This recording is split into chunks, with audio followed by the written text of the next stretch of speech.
Hello friends, स्वागत आहे तुमचं पुन्हा एकदा बाईट्स प्रणू चॅनलमध्ये।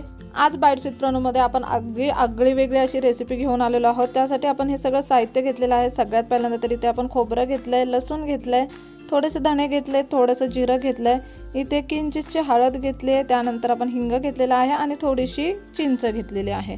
आता हे सगळं आपण मिक्सरच्या भांड्यात टाकलंय। त्यामध्ये आपण किंचितचं पाणी ओतूया आणि याचं एक वाटण तयार करून घेऊयात। इथे तुम्ही पाहू शकता अगदी मस्त असं वाटण आपण तयार करून घेतलेलं आहे। आता इथे आपण घेतलेल्या आहेत मिरच्या, साधारणतः 10-15 मिरच्या आपण मस्त अशा बारीक चिरून घेतलेल्या आहेत। अशा पद्धतीने उभ्या चिरलेल्या आहेत। आज आपण मिरचीची भाजी बनवणार आहोत। त्यासाठी आता कढईमध्ये आपण तेल घेतलेलं आहे। साधारणतः 2 ते 3 चमचे इतकं तेल आपण यामध्ये वापरणार आहोत।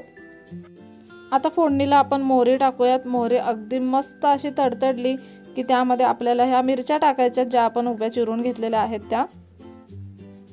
आता ह्या थोड्याशा मिक्स करून घेऊया तेलामध्ये आणि त्यामध्ये आता मीठ टाकायचं आहे चवीप्रमाणे।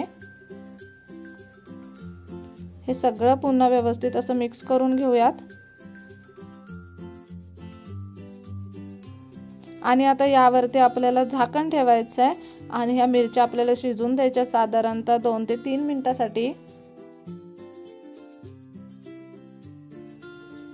इथे 2 ते 3 मिनिटांसाठी आपण बारीक गॅसवरती ह्या मिरच्या मस्त अशा शिजवून घेतलेल्या आहेत। आता यामध्ये आपल्याला जे वाटण आपण खोबऱ्याचं तयार करून घेतलेलं ते वाटण टाकायचं आहे।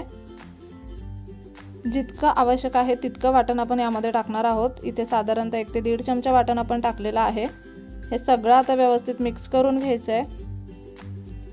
आता यावरती पुन्हा झाकण ठेवायचं आहे आणि मिरचीची भाजी आपल्याला आता शिजवून द्यायची आहे साधारणतः 4-5 मिनिटांसाठी। इथे तुम्ही पाहू शकता साधारणतः 4 ते 5 मिनिट झालेले आहेत। अगदी मस्त असं सुगंध येतो ह्या भाजीला। मिरचीच्या भाजीसाठी ना नेहमी पोपटी मिरची घ्यायची, काळी मिरची कधीच नाही घ्यायची, खूप जास्त तिखट असते। कमी तिखटवाल्या मिरच्या घ्यायच्या आपल्याला ही भाजी बनवताना। आता गॅस बंद करून वरून कोथिंबीर टाकूयात आणि अगदी मस्त अशी मिरचीची भाजी बनवून तयार आहे।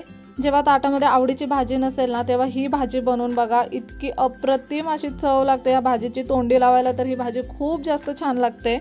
जेवणाची अगदी मजा येऊन जाईल तुम्हाला। खूप सोपी रेसिपी आहे, नक्कीच ही रेसिपी घरी ट्राय करा। चला तर मग पुन्हा भेटू अशाच एका नवीन व्हिडिओ सोबत। तोपर्यंत मस्त खा, भरपूर फिरा आणि आनंदी राहा।